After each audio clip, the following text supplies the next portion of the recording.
My question for you is, I want to know about a really disturbing case you've covered that still sticks with you.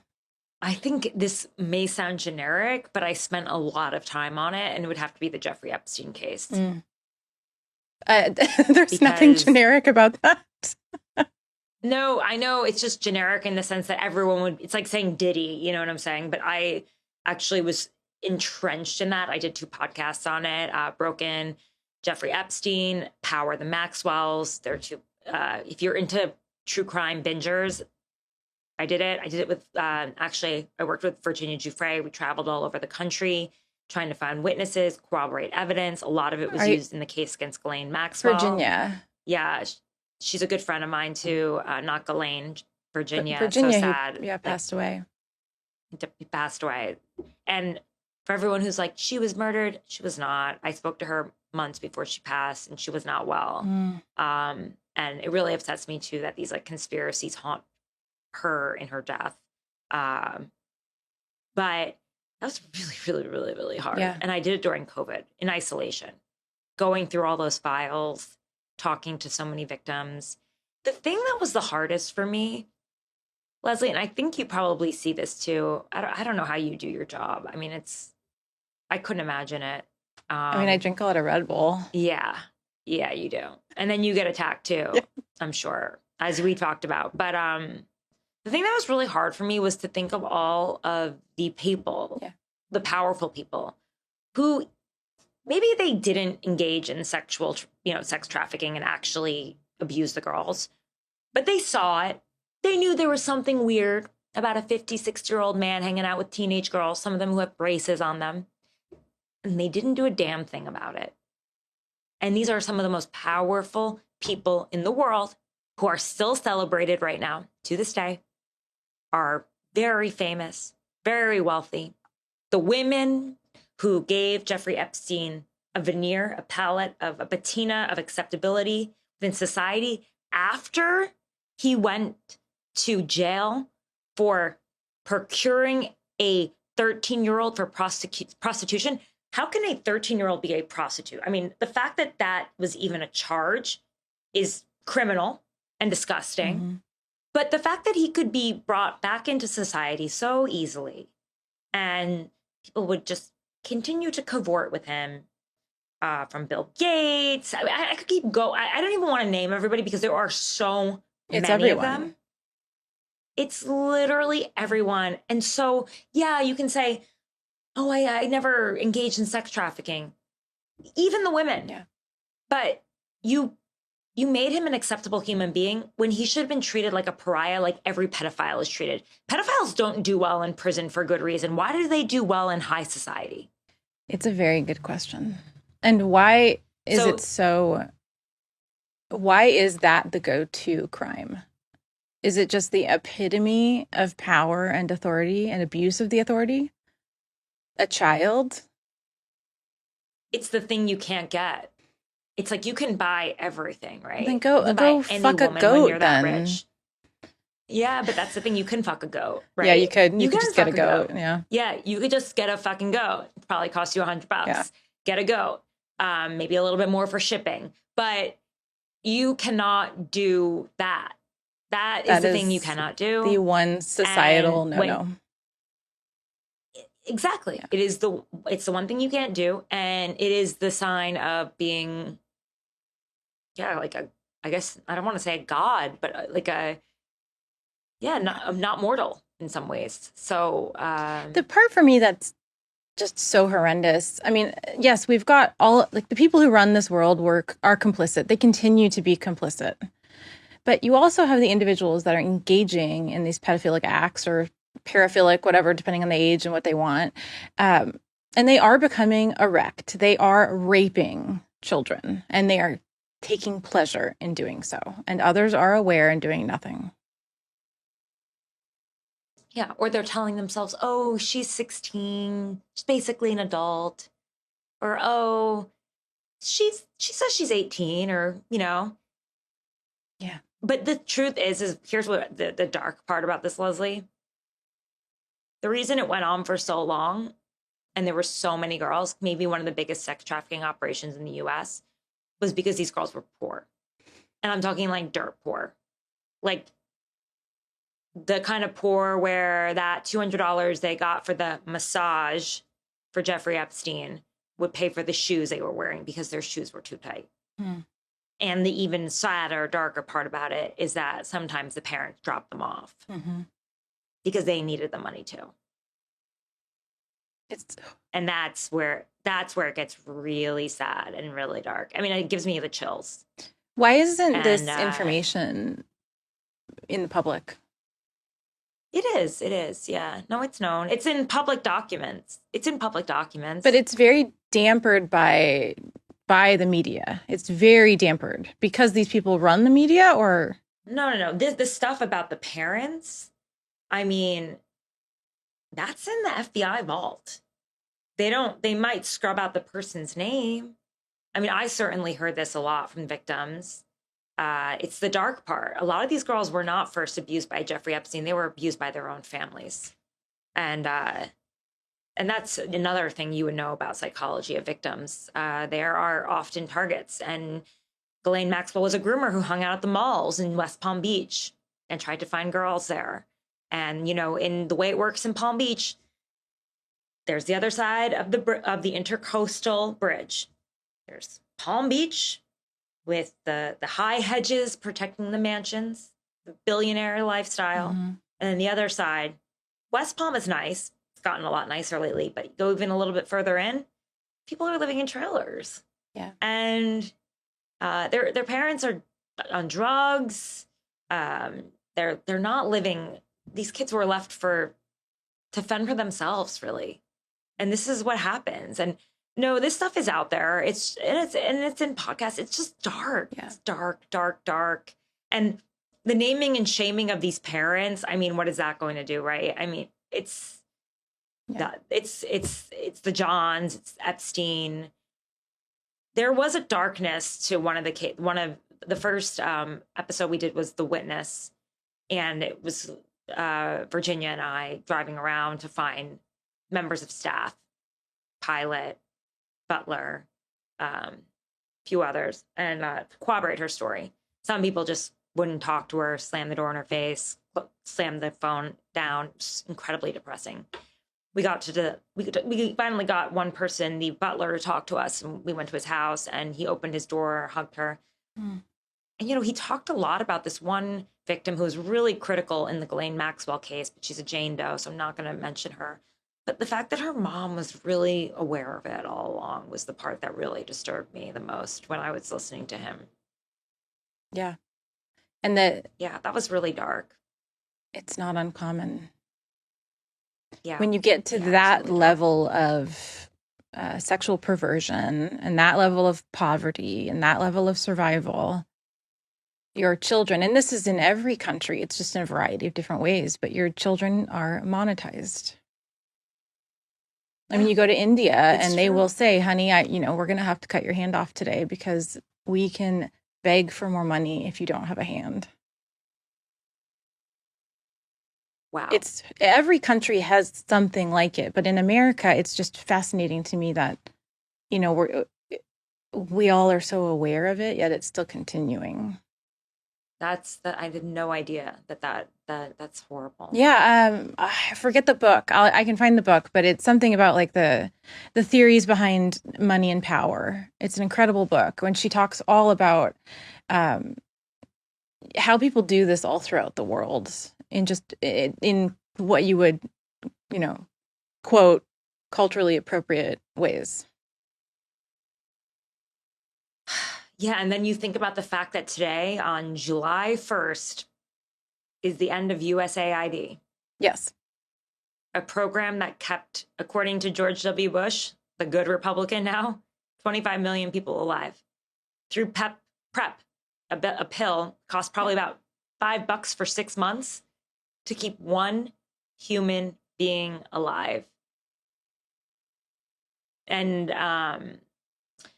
this is also really disturbing. I don't know why this one also doesn't give me pause too. I mean, the fact that I was listening to a podcast from the Wall Street Journal. It's called The Journal. And they had this really moving podcast. They spoke to HIV people with HIV Yeah. in Africa, in the Horn of Africa. And they said, we're actually going and digging our own graves to prepare for our deaths. Oh, God. Because we know that our HIV will turn into AIDS without this life-saving drug that has almost entirely destroyed the, AIDS epidemic. And the richest man in the world is the reason it's over. The richest man in the world, who, by the way, was happy to cut from Health and Human Services, National Institute of Health, USAID, Veteran Affairs, everything that helps some of our weakest and poorest and just regular people, everyday people. Actually, we rely on Health and Human Services. And he was happy to cut that, but not the Defense Department, not Pentagon, where he had lots of contracts, right? And subsidies, not NASA, where he rents space to rents launch pads for $1 for 20 years, by the way. You ever hear of a you couldn't get a parking space for $1 anywhere for 20 years in America. So it's obscene and it's insane that this is what has happened. And incredibly depressing. And to bring back PEPFAR is like, it's going to be really, really, really, really, really hard. Government is slow. Yeah. You get rid of something to bring it back, it's nearly impossible. I think that's why I feel like, and you would know more than me, but why I just feel, and knowing the psychology of humans, we can't get more extreme. We have to start coming more central. As we see people dying from AIDS, as we see all these clinical trials being, defunded or canceled, all the extra things in the OB department that are considered not necessary when you have a baby, all these little things, and anybody out there who has had a baby knows that you basically need to steal all the shit you can the minute you leave labor and delivery, because they have the best medical grade shit, like the bubbles that suck the mucus out of the baby's throat, the pads they give you because you have all of this fluid coming out of you for weeks. You steal it all, right? Because it's amazing. Okay, you are not making this. This does not sound great. No, it's fucking horrible. I hated the whole thing, but I love my kids now. But how long did it take to love your kids after that? One was immediate because he was in the NICU. So I didn't get to meet him. Oh. I had to actually go to the NICU and we talked about pain and women's strength. And I had a C-section and I got up within 4 hours and I walked my ass into that NICU to find my baby. And I was crying, saying, which one is he? Because they didn't have the staffing to even orient me to my fucking child. And now we're making cuts. The other one I think I loved her after like 3 months when I got a night nurse because I had very severe postpartum. So, because that shit is real. I don't know why anyone would doubt the realness of postpartum. It's an obvious hormonal change. There's a fourth trimester. I was like, it's a real thing. You will just stand there sobbing and not know why. And it's because hormones are leaving your body. I think personally would be terrified of having a child, mainly for the after effects. It's like the hangover of having a baby. Oh, it certainly is. And that's why, again, a lot of people disagree with me, but I waited until I was 38 to have my final baby because I wanted to be able to afford childcare. I wanted to have a job. I wanted my doctorate. I wanted shit together. I didn't want youth and the perfection that comes with being pregnant when you're 20. I wanted the perfection that comes with a healthy life for my child. Yeah, I mean, you can provide them a better life when you have the resources, I would say. I was the daughter. My mom was like 23, I think, when she had me. Yeah, she was 23. Young. And yeah, it's young. That was normal though then, but young. And I think it's funny, as I get older, I judge her less. I love my mom more every year I get older, which is a good thing. Because I think when I was in my teens, there was a countdown to me going to college to get out of the house. And same. I think you start to realize, I'm like, oh my God, if I had a kid, if I had a kid at her age, I'd be a fucking nightmare. A mom. I mean, let's be honest. I would have just moved back in with my parents. Like I couldn't have coped. Yeah. And I always said, oh, like, everyone complains about their moms in some ways. She didn't want to be a mom. I wouldn't have wanted to be a mom too, frankly. My parents weren't married actually, but they're together now, which is hilarious. And they were only together for maybe 6 months before my mom got pregnant. But then they had another baby 10 years later when she was 33. Totally different baby experience. It was like a save the marriage baby. New life, new house, new everything. And he's very different than me. He actually, when they moved, he followed them. He's getting married. He lives around the corner from them. Like just much, much more simpatico with them. But they were older. It speaks to your... They kind of knew how to raise him. It also speaks to your grit. Yeah. I mean, he's a smart kid and he does a lot. But I was a self-starter. He needed more of a push, certainly. Like if he's listening, I mean, he had tutors and he had this and that. And I was just like making my own sandwiches on my way out the door to school and kind of making, because I just had to make it happen. But then again, I had this mother and father that were so young that you just sort of have to kind of, and you're the firstborn, and firstborns are always going to have to like step into that, from birth order psychology. They're just looking at adults all day long. But yeah, I just look at her and I'm like, you know what? She was a really good mom for her age and for her time in life. And she suffered with depression too after, but she probably was sad that she lost her youth. I can imagine. Yeah. And what she could have been. I think that's a part of it too. There's so much, and everybody wants to put it in a box and shove it in a corner, but it is so dynamic and ongoing, just choosing to have families and life and making these decisions. And you're so right. The political climate we are making a massive shift. I mean, we should say we're recording this today on the day of the big, beautiful bill. Passage. So, there's a heavy weight to the conversation and a fear of the future. But I think once people realize, we'll see what happens. Do you agree though that once people realize how extreme this is, and when it finally touches their personal lives, they might alter their views of it? Yeah. The thing is, though, the way that they did it smartly for political reasons, that they phase in and out a lot of these programs and cuts so that you won't feel it right now. You won't feel it until after 2026, after the midterm elections, or you won't feel it and you'll forget why your coverage is a little bit more expensive, or you'll forget why your premiums are higher, or you'll forget why your rural hospital is falling apart, and it's harder to pinpoint the source. And this is the kind of kabuki kind of rejiggering of politics. And it's all about the phase in. They use the word sunsetting a lot in politics. That's funny because we use the word sundowning in psychology. What is sundowning? That people with dementia tend to decline in the evening. Oh, that is also political too. It's very similar. I mean, you have to anticipate your audience and the timing, right? Totally. I mean, a big part of passing these bills is to keep these guys in the Senate chambers for so long that they just are worn out and break down.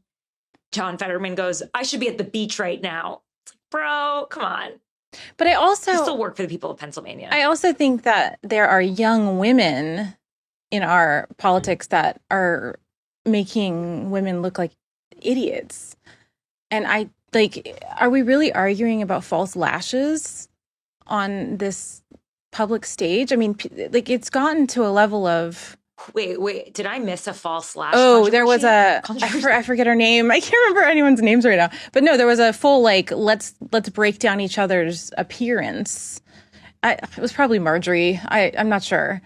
Yeah. But yeah, there was a full... The Mean Girls lash, style, thickness to makeup, greasy hair. Oh, and it was like, are you kidding me? Like, we are showing that we deserve a place here amongst these men who have owned it for so long. Can we please just keep it at a level of of intellectual conversation rather than these tirades. Yeah. Do we need to like beat each other up in the girls' room? I think you and I should just run. Like a bunch of fools. Yeah, but also the men act like a bunch of fools too. So I don't want to just be tough on the women because they do the same stuff. Oh, 100%. Also, there are really no young women in the Senate. I mean, Katie Britt, she's my age. She's weirdly like my Senate doppelganger. I was at an event for her and people kept coming up to me and being like, Senator Britt. And I was like, not me, but wish I had her acting skills. And, but yeah, she's maybe the youngest woman in the Senate. Correct me if I'm wrong. Somebody probably will. But even on the Democratic side, I'm thinking, and that's kind of pathetic. How old is she? I think she's 39 now. Let's see. She was a Senate staffer. She's a very good friend of my friend's, Katie Britt. And there was a lot of hope for her that she'd be the 43, squeeze me. 43. Yeah, and I'm corny to say that, but yeah, no, she's 43, but still young. Yeah. Like, you know what I'm saying?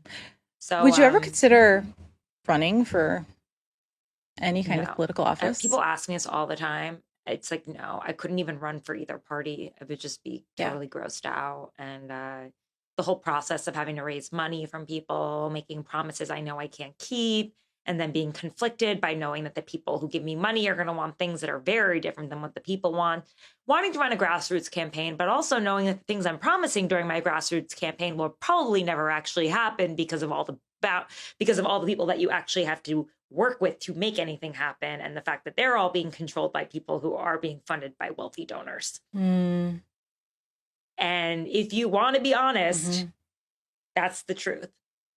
Like Zoran, he's saying he's going to lower taxes. He can't do that. That's the state. What do you think about him? You know, like I find him to be impressive, energizing, amazing communicator.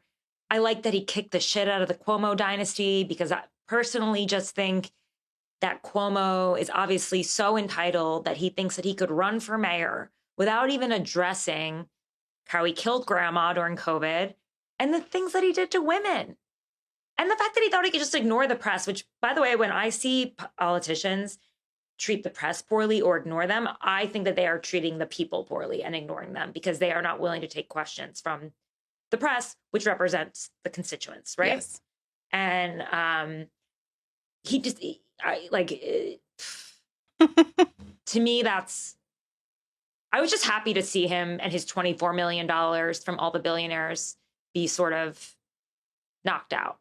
Not because I don't agree with him politically, just because I don't like his vibe. Now, Zoran, I don't think he was an assemblyman from Queens, fine. Running a city is really, really hard. Not that I think that Bill de Blasio did a good job or Eric Adams, but it's not easy. And you have to build coalitions. You have to work with people and see what he does. We'll see how he does. Like, so in some ways, Cuomo was a decent governor because he didn't really work with people. He ruled with an iron fist. He was able to get things done that way. But it also hurt him in the end because he lost touch completely. He flew too close to the sun, and he abused his power. He abused the power that he used. It's so interesting because you say like flew too close to the sun, and it's so true. There are so many scientific, psychological, psychiatric articles of how you need this level of narcissism and psychopathy to get to the top. And then what happens when you get there, right? Like the personality of a leader, the personality of an authoritarian leader. It is very striking who can, like, you need this shit to rise. And then what happens when you get there? What do you do? They all crash out and burn the same way. It's inevitable. The power intoxicates them. They start acting recklessly. They think there are no consequences for what they do. And they inevitably get involved in a scandal of their own making. And they blame everyone else around them. And all of their fall men, the people around them who thought, I'm riding the train all the way to the top with this person.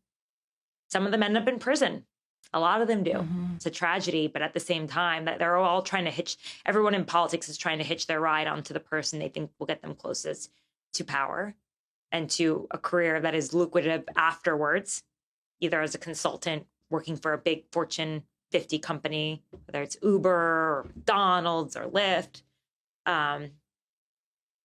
And rinse and repeat. And not one moment of that was about the people, about the country. Maybe there were moments. Maybe just there were. Fleeting until they were overwhelmed by the power dynamic. It can be intoxicating. I think they are aware that they want to remain popular because it feeds their narcissism. So I think when they see in polling that they're unpopular, but it's usually at the height of their popularity that they make that big mistake, that huge wrong turn. Because remember, Cuomo was incredibly popular during COVID for those briefings that he was doing. Do you remember that? People were talking about him for 2020. Yeah, and he was well-spoken. For 2020. 2024, they felt like he looked like he was in command. He's giving these COVID briefings every day. He's got it all going on. At the same time that he was doing these performative COVID briefings, he was letting grandma die in these nursing homes. So it was kind of this duality of the performance. And that's the problem with politics. And actually, sadly, what has always attracted me to politics as a former theater nerd is that, like, it's like the famous Shakespeare saying, all the world's a stage and all the men and women are merely players. And no world is more like that than politics. I mean, it's all theater. It's all theater. Even the bombing of Iran was theater.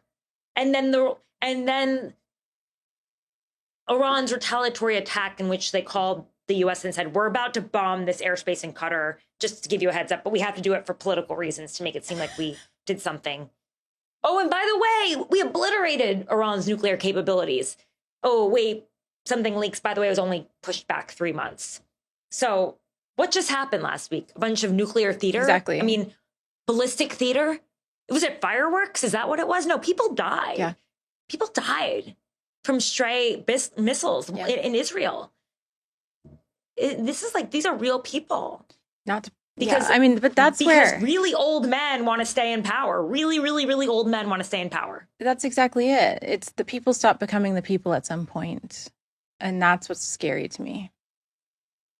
Yeah. That's also why I love forensic psychology, because I find attorneys to be fascinating and I can read them like a book.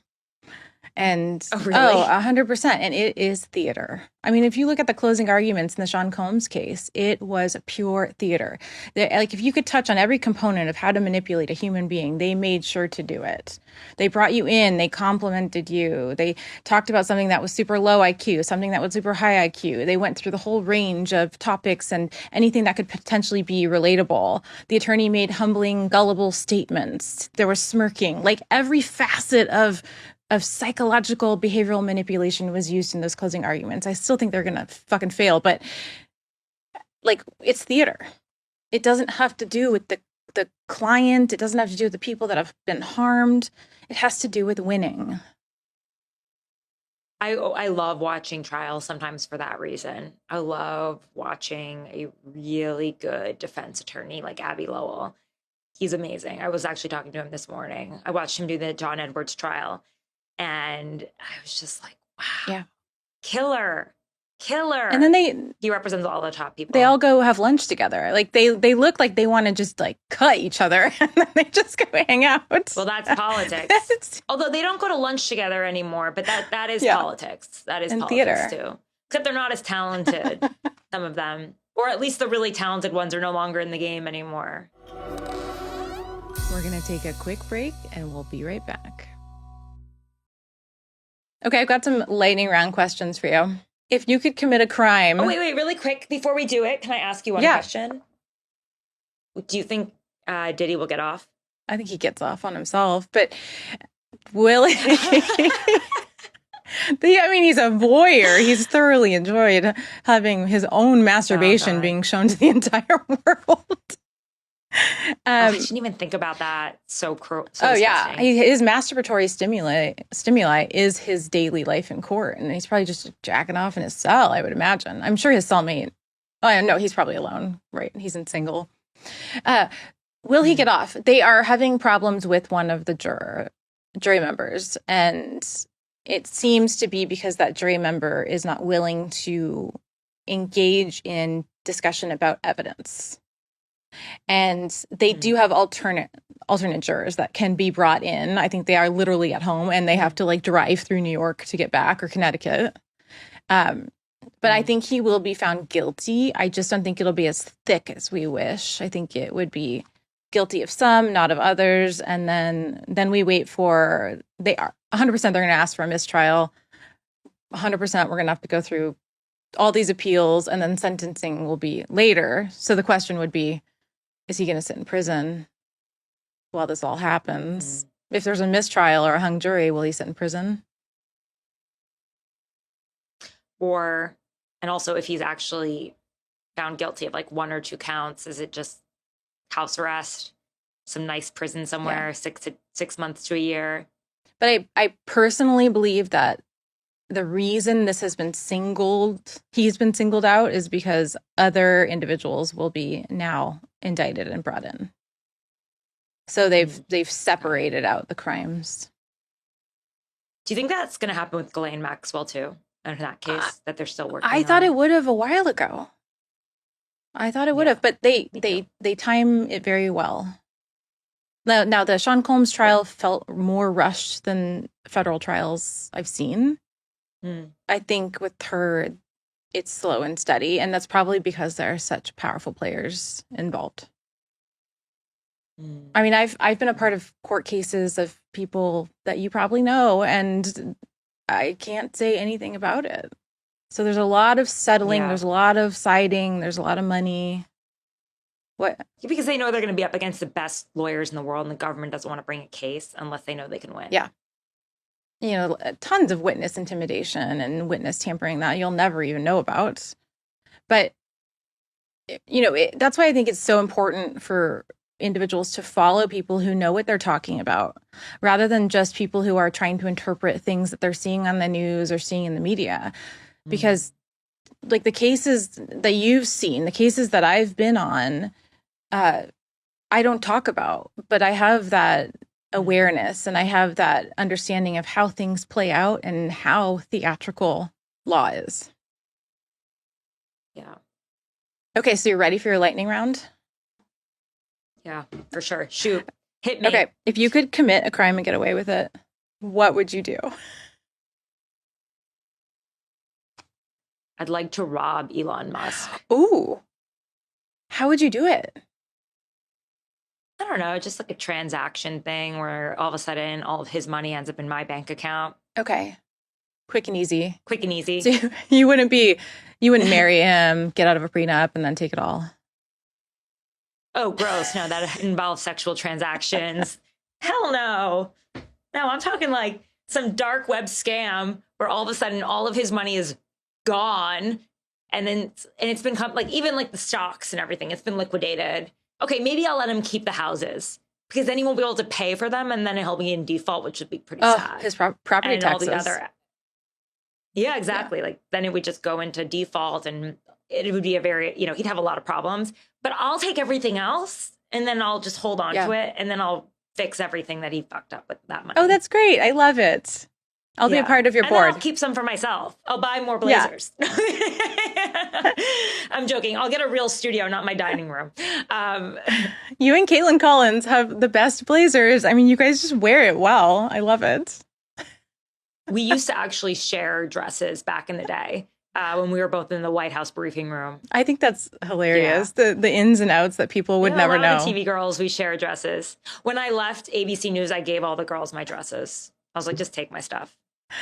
Oh, like I'll never wear these like pink dresses around town. I mean, they do. They really do it up.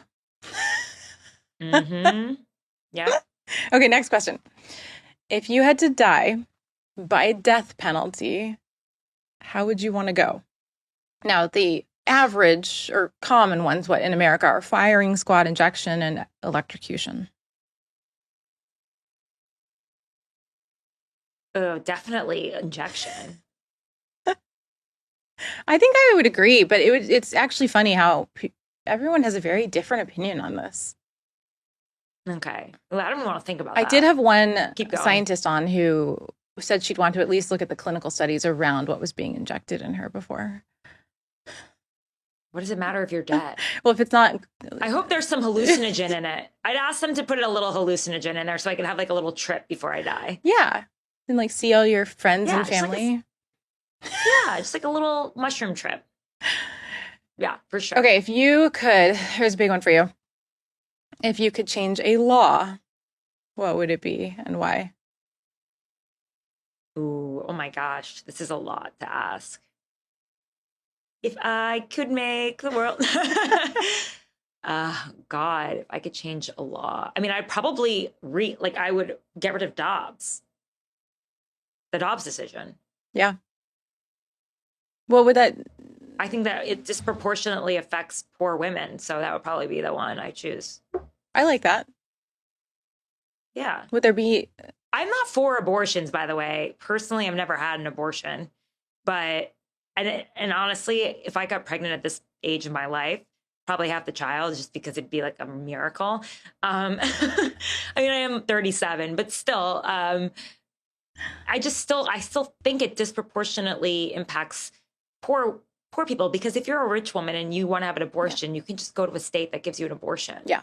Or you can go to Europe, or you can go anywhere in the world to get it done.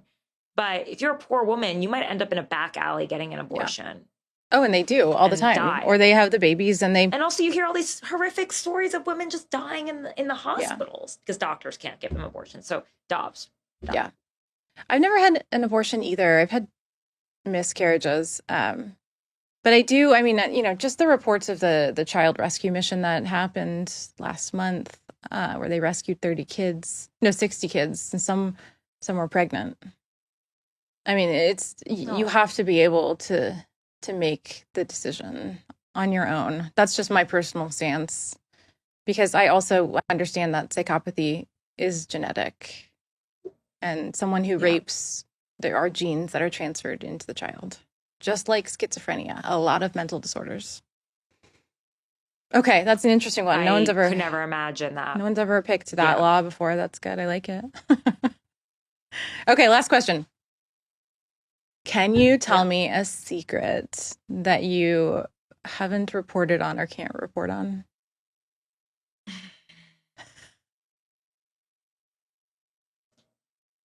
A secret, you want to know something like political gossip or news that I've never reported on before? Sure. Whatever comes to mind that you're thinking of right now that you're not saying as you smile.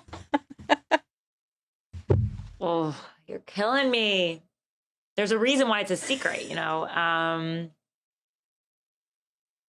have to be careful because people tell me things off the record all the time and I can't break that. So there's got to be a difference between a secret and an off the record, right? What if it's a blurred off the record? A very prominent person who was around like Trump's inner circle during his first term was very, very, very inappropriate to me, which I don't think probably is surprising during the first term.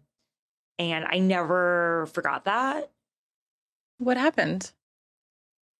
It was just made a suggestion that if I wanted to get some sort of documents from them, I'd have to go to their hotel room to get it. And, you never really forget that. Yeah. I was really turned off by it, and I just didn't pass, and I walked out. And listen, I'm not going to say if they're still close to Trump or not. A lot of people come in and out of those circles, right? Yeah. But I just found it was really jarring, and I kind of never forgot it. And listen, I'm used to this kind of stuff. I'm a journalist, I've dealt with it before, but that was just so obvious. It's like, what? It was so entitled. You know what I mean? Yeah. It's it was just really, really messed up. So is that the only time that it's come to that level? No, but it was just so. Another one was if you gave me a kiss, I'll give you information. I was like, no. This is kind of, I've had a lot of stuff like that, but it was just so transactional. Like, this is here, you have to go there. And imagine once you're in there. Yeah. Then do you know what I mean? Then they interpret it as you have asked for it.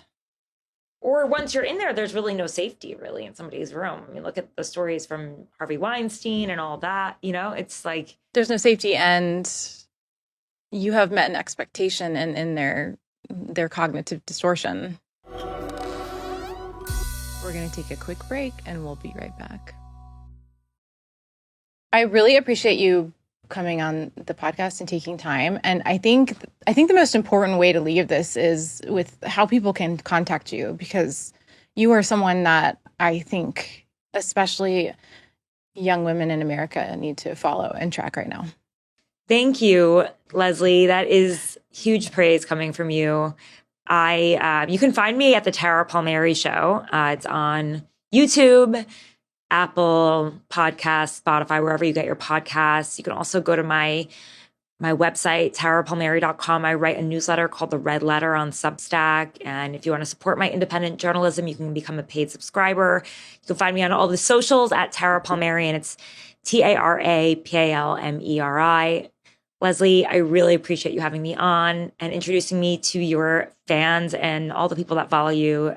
I'm so impressed with everything that you've built. You're probably, if not one of the smartest women I know. So, oh, geez, thank you. Right back at you. You really are. So, this was great. It was wonderful. Thank you. Cheers. Thanks for listening to the Tara Palmeri Show. I want to thank my producer, Eric Abinate, my booker, Jane Fusco, and my team of researchers, Abby Baker and Luke Radel, and my social media manager, Sarah Carney.